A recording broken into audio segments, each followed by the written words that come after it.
Hello बच्चों। आज के इस वीडियो में हम लोग देखेंगे चैप्टर 4 का एक और इम्पोर्टेंट क्वेश्चन जिसे कहते हैं बायोसेवर्ट लॉ। तो होता क्या है उससे पहले यूं समझो हम बायोसेवर्ट लॉ पढ़ते क्यों हैं। तो बच्चों आपने अगर प्रीवियस वीडियो देखा हो उसमें ओस्टेड एक्सपेरिमेंट है। ओस्टेड भैया ने हमें क्या बता दिया था कि जब भी हम किसी वायर में क्या फ्लो कराते हैं, करंट। क्या फ्लो कराते हैं, करंट। तो वायर के आसपास क्या बनती है, मैग्नेटिक फील्ड बनती है। क्या बनती है, मैग्नेटिक फील्ड। ये हमें बता दिया था ओस्टेड भैया ने। लेकिन जब हम ओस्टेड भैया से ये पूछा कि अच्छा मैग्नेटिक फील्ड यहाँ कितनी रहेगी, यहाँ कितनी रहेगी, यहाँ कितनी रहेगी, तो उनको हार्ट अटैक आया और वो तो निपट गए। बोले इतना थोड़ी मैं पढ़ा लिखा हूँ भैया, मैंने तो बस इतना बता दिया है एक एक्सपेरिमेंट के थ्रू कि वायर में करंट फ्लो कराने से मैग्नेटिक फील्ड बनती है। तो वो तो निपट गए। अब जन्म हुआ बायो और सेवर्ट, दो अलग अलग वैज्ञानिक हैं। इनने क्या बताया, इनने ये बताया कि अगर मान लो इस वायर में करंट फ्लो होगा तो इसके आसपास मैग्नेटिक फील्ड बनेगी, ये तो ऑलरेडी पता है। लेकिन अगर आप बोलोगे यहाँ पर कितनी मैग्नेटिक फील्ड है, यहाँ पर कितनी है, यहाँ पर कितनी है, तो किसी भी पॉइंट पर हम मैग्नेटिक फील्ड की इंटेंसिटी बता सकते हैं बायो सेवर्ट लॉ के फॉर्मूले के हिसाब से। तो पहले डायग्राम समझे। अपन ने क्या किया, एक्स वाई एक वायर लिया, ठीक है ना, कोई सा भी वायर ले सकते हो, सीधा आड़ा तिरछा वायर कैसा भी। उसमें हम क्या फ्लो कराएंगे, करंट। क्या फ्लो कराएंगे, करंट फ्लो कराएंगे। अब इस वायर पर एक स्मॉल डिस्टेंस ए बी लेंगे, ठीक है, एक थोड़ी सी डिस्टेंस लेंगे और जिसकी लेंथ हम लोग मान लेंगे डीएल। कितनी लेंथ मान लेंगे, डीएल। इस जो स्मॉल एलिमेंट है ना, इसकी लेंथ को हम लोग मान लेंगे डीएल। क्लियर है। अब जब इस वायर में हम करंट फ्लो कराएंगे तो आपको पता है कि इसके आसपास क्या बनेगी, कि सर मैग्नेटिक फील्ड बनेगी। तो क्या कहाँ पर कितनी बनेगी, तो क्या मान लेते हैं स्मॉल एलिमेंट से कुछ डिस्टेंस पर, कितने डिस्टेंस पर, आर डिस्टेंस पर एक पॉइंट पी ले लेंगे। एक पॉइंट क्या ले लेंगे, पी।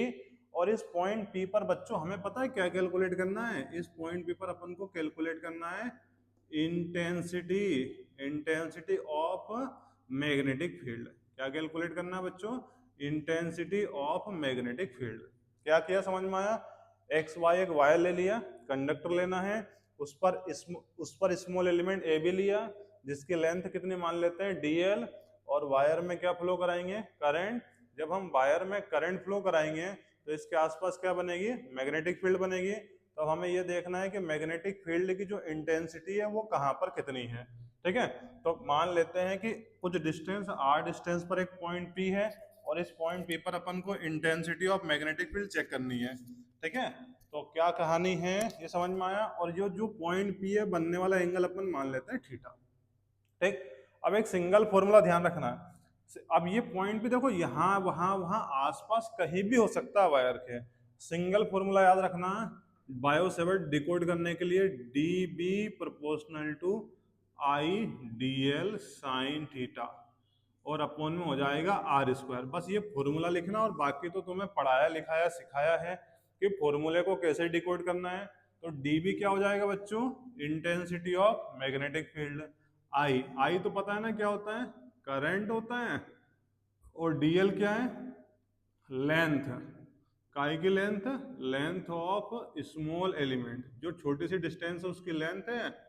और आर क्या है, तो कि आर डिस्टेंस है उस पॉइंट पर जहां पर अपन को क्या कैलकुलेट करनी है, इंटेंसिटी कैलकुलेट करनी है।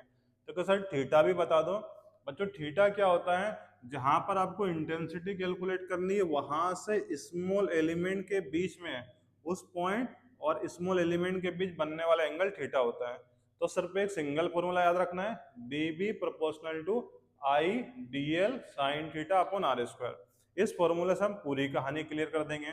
ठीक है। अब अपन को पढ़ना ही ऐसे है। देखो पहला पॉइंट समझ में आ गया आपको। पहला पॉइंट है D B directly proportional to I. D B माने इंटेंसिटी ऑफ मैग्नेटिक फील्ड और आई आई माने क्या हो जाएगा, करंट। और आपको पढ़ाया है आमने सामने है, आमने सामने है तो इस चिड़िया को हम क्या बोलते हैं, डायरेक्टली प्रोपोर्शनल। क्या बोलते हैं, डायरेक्टली प्रोपोर्शनल। और डायरेक्टली प्रोपोर्शनल का मतलब समझ में आता है कि अगर हम वायर में करंट बढ़ाएंगे तो मैग्नेटिक फील्ड की इंटेंसिटी भी बढ़ेगी, अगर हम करंट कम करेंगे तो मैग्नेटिक फील्ड की इंटेंसिटी भी कम होगी। दूसरा पॉइंट है आपका, ये लिख दोगे D B directly proportional to DL. DL पता है ना बच्चों, लिखा हुआ वहां पर लेंथ ऑफ स्मॉल एलिमेंट। तो मतलब जैसे जैसे वायर की लेंथ बढ़ाएंगे मैग्नेटिक फील्ड की इंटेंसिटी भी बढ़ेगी। तीसरा पॉइंट बच्चों यहां से देख लोगे, डी बी प्रोपोर्शनल किसके हो जाएगा, साइन थीटा।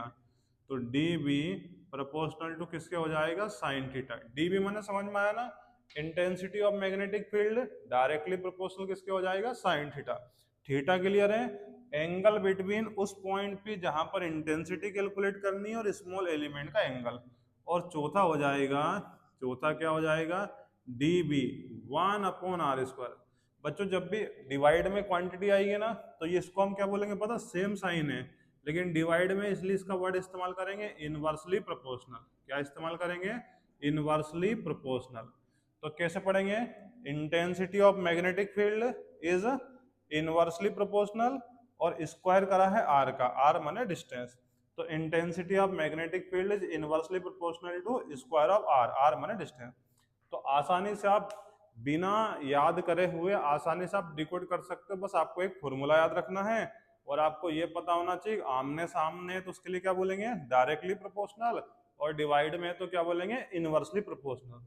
तो क्या intensity of magnetic field is directly proportional to current, directly proportional to length of small element, directly proportional to sin theta and inversely proportional to square of distance। जब आप थोड़े बड़े हो जाओगे तो आप इसी फॉर्मूले से सीधे सीधे सारी कहानी लिख दोगे।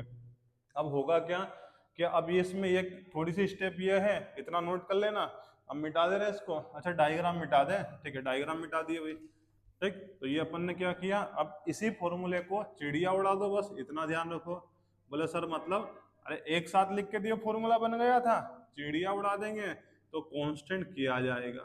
ये तो आपको पता है ना, कांस्टेंट क्यों आते हैं, क्योंकि वैज्ञानिक लोग उलझ जाते हैं तो उसको सुलझाने की कोशिश करते हैं। और यहाँ पर जो कांस्टेंट के है उसकी वैल्यू हो जाएगी μ0/4π। इस पे अभी आपको लोड नहीं लेना है। क्यों लोड नहीं लेना है, क्योंकि जब आप तैयारी करोगे, चीजें बनाओगे, न्यूमेरिकल करोगे, तब जरूरत पड़ेगी। तो ये आ जाएगा dB बराबर μ0/4π की वैल्यू होती है 10⁻⁻⁷। आपको याद रखनी पड़ेगी ये तो, ठीक है। साइन थीटा अपॉन क्या हो जाएगा, r²। तो ये तो न्यूमेरिकल के लिए हेल्पफुल है। आपको तो बस ये पता होना चाहिए बायो सेवर्ट में करते क्या है। तो अगर सर मैग्नेटिक फील्ड की इंटेंसिटी पता करते हैं कि कहाँ पर कितनी मैग्नेटिक फील्ड बनेगी, और उसके लिए मैं फिर बोल रहा हूँ, इतनी कहानी आपको एक बार में समझ में नहीं आती। आप ये सिंगल फॉर्मूला याद रखो और इस फॉर्मूले को एक्सप्लेन करने की एबिलिटी डेवलप कर लो। D B directly proportional to current, D B पता है ना, लिखा है इंटेंसिटी ऑफ मैग्नेटिक फील्ड जो हमें कैलकुलेट करना है। Directly proportional to length of small element, directly proportional to sine theta, और डिवाइड में तो क्या बोलेंगे बच्चों, inversely proportional square of distance. Clear है। तो ये चिड़िया उड़ेगी, तो ये तो सब फालतू की चीजें हैं, मतलब आपको न्यूमेरिकल वगैरह के लिए जरूरत पड़ेगी, लेकिन आपको कंसेप्ट क्लियर है कि बायो सेवर्ट लॉ में हम कर क्या रहे हैं, बोले intensity of magnetic field calculate कर रहे हैं, और फॉर्मूला क्लियर होना चाहिए कि ये फॉर्मूला हो गया, ठीक है ना। बना लोगे, अगर कोई डाउट हो तो कमेंट बॉक्स में कमेंट कर दो, और अगर अच्छा लगे तो थोड़ा सपोर्ट कर दो, ठीक है। Thank you.